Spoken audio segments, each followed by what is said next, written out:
పథకం ద్వారా కేసీఆర్ గారి ప్రభుత్వం అదేవిధంగా 2 దఫాలుగా రుణమాఫీ చేశాం. 9.5 ఏళ్లలో దాదాపు 30,000 కోట్ల రూపాయల రుణం కూడా మాఫీ చేసినాం. అదే మాదిరిగా రైతులకు సకాలంలో విత్తనాలు ఇచ్చినాం. కరోనా లాంటి సంక్షోభ సమయంలో కూడా ఊరూరికి కొనుగోలు కేంద్రాలు పెట్టి బ్రహ్మాండంగా రైతుల్లో ఒక భరోసా నింపినాం. అదేవిధంగా 24 లక్షలు వస్తుండేనండి మొత్తం ప్రొక్యూర్మెంట్ FCI నుంచి. మనకు వచ్చే అలాట్మెంటు 20 లక్షలు అంత ఉంటుండే 2014లో. ఈరోజు అదే ఫుడ్ కార్పొరేషన్ ఆఫ్ ఇండియా మేము దిగిపోయే నాటికి దాదాపు 80-85 లక్షల అలాట్మెంట్ ఇచ్చే స్థాయికి తెలంగాణను తీసుకొచ్చింది కేసీఆర్ ప్రభుత్వం. మేము చెప్పడం కాదు, NCRB డేటా ప్రకారం, national crime records bureau data ప్రకారం భారతదేశంలోనే సూసైడ్స్, రైతుల ఆత్మహత్యలు ఎక్కడ తగ్గినాయి అంటే తెలంగాణ అని చెప్పి పార్లమెంట్లో కేంద్ర ప్రభుత్వమే స్వయంగా చెప్పిన పరిస్థితి, పత్రికలు రాసిన పరిస్థితి. This is what we have done. రైతుకి ఏం చేసిండు కేసీఆర్ అంటే, 10 ఏళ్లలో భరోసా నింపిండు, వ్యవసాయ విస్తరణ చేసిండు, మొత్తంగా రైతుకు పెట్టుబడి ఇచ్చి, కడుపు నిండా కరెంట్ ఇచ్చి, ఫ్రీగా నీళ్ళు ఇచ్చి, నీటి తిరువ రద్దు చేసి, భూమి శిస్తు రద్దు చేసి, ఇవన్నీ కూడా తీసేసి రైతులో ఒక భరోసా నింపి, చెరువులు, కుంటలు ఎప్పటికప్పుడు నింపేది మేము. ఒక పద్ధతి ప్రకారం, ఒక వ్యూహం ప్రకారం వ్యవసాయ స్థిరీకరణ వైపు మరి ముందుకు పోయినాం. కాబట్టే ఇలా తెలంగాణ రైతు మేము దిగిపోయినాడు బాగుండే. కానీ మీరు ఏం చేస్తున్నారు ఈరోజు? ఆంక్షలతో మీరు ఒక మాట అంటా ఉన్నారు, వ్యవసాయ స్థిరీకరణ చేసే క్రమంలో మేము చూడలేదు. రైతు పెద్దవాడా, చిన్నవాడా, రైతు ఉద్యోగ, ITPIయా, మేము చూడలేదు అవన్నీ. తెలంగాణ రైతు ఎవరైనా రైతే. ఎందుకంటే రైతు కింద మళ్ళీ రైతు కూలీలు ఉంటారు, ఆయన చుట్టూ ఆధారపడ్డ ఒక ఈకోసిస్టమ్ ఉంటుంది.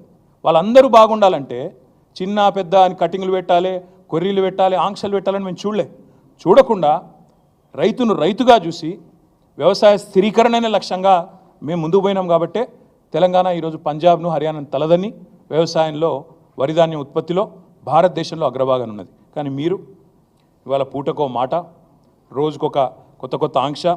మీ మంత్రివర్గ సహచరులే చెప్తున్నారు కదా, ముఖ్యమంత్రి అసలు 100% రుణమాఫీ కాలేదు, ఇది బోగస్ అని చెప్తున్నారు.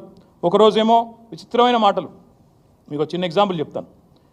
ఎన్ని విచిత్రమైన మాటలు అంటే, 17,14 మందికి రుణమాఫీ కాలేదని ఒకరోజు అంటారు, 30 లక్షల మందికి కాలేదని రైతులు చెప్తా ఉన్నారు.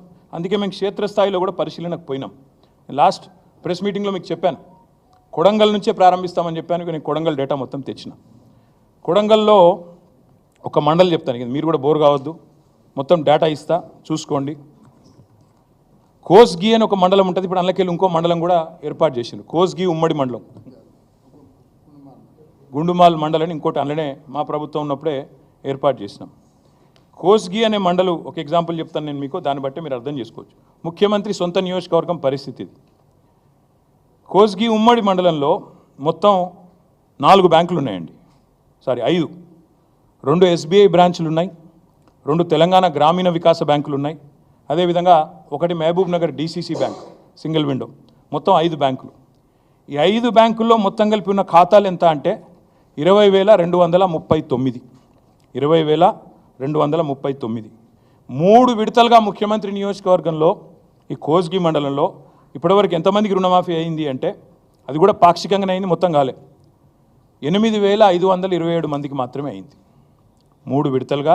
ఏదైతే ముఖ్యమంత్రి ఉదరగొడుతుండో ప్రచారం 100% అయిపోయింది, ఓడిచిపోయింది, ఇక పాలాభిషేకాలు, వెంటనే నాకు విగ్రహాలు పెట్టండి అని చెప్పి ఏదైతే మాట్లాడుతున్నాడో, మొత్తం జరిగింది ఎంత అంటే ముఖ్యమంత్రి సొంత నియోజకవర్గం కొడంగల్లోని కోస్గి మండలంలో 20,239 మందికి గాను 8,527 మందికి మాత్రమే అయింది.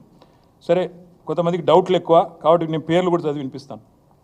కోస్గి మండలం భక్తిమల్ల అనే గ్రామంలో 988 మంది రైతులు, బుజ్జారం గ్రామంలో 579, మీర్జాపూర్లో 641, ఆమ్లికుంటలో 528, ఇట్లా మొత్తం 26 గ్రామాలలో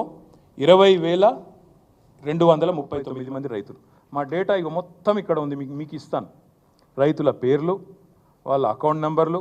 ఇది ఒక్క కొడంగల్, ఒక్క కోస్గి, నాట్ కొడంగల్, ఇది ఒక్క కోస్గి, ఒక్క మండల్ కథ.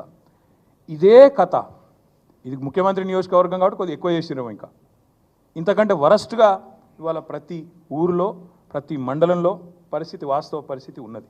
ఇంకొక మాట కూడా మీకు చెప్తాను, వీళ్ళు ఎంత మోసగాళ్ళు, ఎంత దుర్మార్గులు వీళ్ళని చెప్పడానికి ఈ మాట చెప్తా ఉన్నా. వీళ్ళు చెప్తారు రేషన్ కార్డు మీద ఒకవేళ ఇద్దరో ముగ్గురో ఉంటే కుటుంబంలో ఒకళ్ళకి చేసిన మొదలని చెప్పిండ్రు.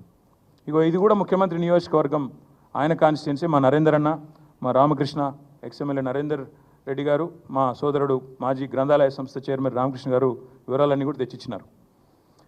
ఎస్బీఐ బొమ్మరాజ్పేట్, ఇది కూడా కొడంగల్ కాన్స్టిట్యున్సీ. ఇక 4 పేర్లు చెప్తాను. ఈ ఊరు పేరు ఎరుపుమల్ల, మండలం బొమ్మరాజ్పేట్, కాన్స్టిట్యున్సీ కొడంగల్. ఇక్కడ ఒక కుటుంబం ఉందండి, కోట యాదగిరి గారి కుటుంబం. ఆయన కుటుంబంలో 4 కుటుంబ సభ్యులు ఉన్నారు. కోట యాదగిరి గారి పేరు మీద 1,60,000 రూపాయల రుణం ఉన్నది. ఇది ఎస్బీఐ బొమ్మరాజ్పేట్. కోట శారద ఆయన సతీమణి, ఆమె పేరు మీద 1,60,000 ఉంది. వాళ్ళ కొడుకు అశోక్, పెద్ద కొడుకు, ఆయన పేరు మీద 1,84,000 రూపాయలు ఉంది. ఇంకో కొడుకు అభిలాష్ కుమార్, ఆయన పేరు మీద 1,50,000. అకౌంట్ నెంబర్లతో సహా నేను ఇస్తాను మీకు. ఒక కుటుంబంలో ఒకవేళ ఇద్దరో ముగ్గురో ఉంటే మొదలు ఒకరికి మాఫీ చేస్తాం, తర్వాత మిగతా వాళ్ళకి చేస్తామని మీరే చెప్పినారు. ఇది ముఖ్యమంత్రి నియోజకవర్గం ఎరుపుమల్ల అనే గ్రామం, ఎస్బీఐ బొమ్మరాజ్పేట్, కోట యాదగిరి గారి కుటుంబం. కావాలంటే మీడియా కూడా పోయి విచారించుకోవచ్చు, వాళ్ళ అకౌంట్ నెంబర్లతో సహా ఇక్కడ ఉంది. ఇది మొత్తం కొడంగల్, ఇది ఒక మండలం చరిత్ర. ఇది బొమ్మరాజ్పేట మండలంలో ఒక రైతు కుటుంబం యొక్క వ్యవహారం. వాస్తవాలు ఇట్లా ఉన్నాయి.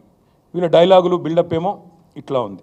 అందుకే మేము ఈ ప్రభుత్వాన్ని డిమాండ్ చేసేదల్లా ఒకటే, పాస్బుక్లో పేరు చక్కగా లేవని, లేదా ఉద్యోగులని, ఇవన్నీ ముందు చెప్పలేదు కదా మీరు. ఉద్యోగులకు ఇవ్వమని చెప్పారా మీరు ముందు?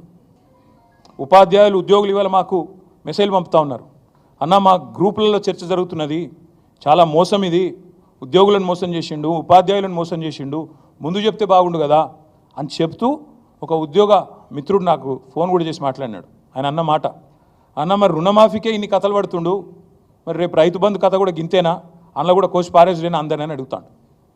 నేను పక్కా చెప్తున్నా, ఈ పచ్చి మోసగాళ్ళ ప్రభుత్వం ఇది, దగా ప్రభుత్వం. 49,000 కోట్లకెళ్ళి కథ మొదలైంది, ఇవాళ 7,500 కాడ ముగిసింది. 49,000 కోట్లు అన్నారు డిసెంబర్లో మీరే, ఇవాళ 7,500 అంటే 7వ వంతు, 1/7 ఇంత మోసం. అందుకే నేను అనేది, డిసెంబర్లో 49,000 కోట్ల రుణాలు ఉన్నాయి, వ్యవసాయ రుణాలని చెప్పింది మీరా కాదా? ప్రభుత్వం చెప్పాలా. 49,000 కోట్ల రుణాలు ఉన్నాయని చెప్పిన మాట వాస్తవమా కాదా? రైతుల ఖాతాల్లో 7,500 మాత్రమే పడ్డాయని చెప్పింది కూడా మీరా కాదా? చెప్పాలా ఈ ప్రభుత్వం. అదేవిధంగా నాకైతే డౌట్ వస్తూ ఉంది వీళ్ళ వ్యవహారం చూస్తూ ఉంటే. చచ్చినోడి పెళ్ళికి వచ్చిందే కట్నం అన్నట్టు 7,500కే ముగించే చక్కర్లో ఉన్నట్టున్నారు వీళ్ళు చూస్తుంటే. 7,500కే పరిసమాప్తం చేయాలి. ఇక మనం చేసిన కాడికి అభిషేకాలు చేయించుకున్నాం, పాలాభిషేకాలు, వీడికి కథ బంద్ చేస్తే ఒడిచిపోతుందని మీరు అనుకుంటున్నారు. కానీ రైతుల తరపున కొట్లాడడానికి బీఆర్ఎస్ పార్టీ ఉన్నది. తప్పకుండా ఈ కోతల రాయుడి ప్రభుత్వం ఏదైతే ఉందో, ఏవైతే కోతలు పెట్టుకుంటూ వస్తున్నారో చాలా జాగ్రత్త కోతలు పెడుతున్నారు. మీరు చూడండి, డిసెంబర్లో 49,000 కోట్లట, జనవరి వచ్చే వరకు అందులోకి 9,000 కోట్లు ఎగిరిపోయినాయి. ముఖ్యమంత్రి స్వయంగా చెప్తాడు, నేను కడుపు కట్టుకుంటే ఒక్క సంవత్సరం చాలు 40,000 కోట్లు ఇచ్చేస్తా. ఇది ముఖ్యమంత్రి మాట. అంటే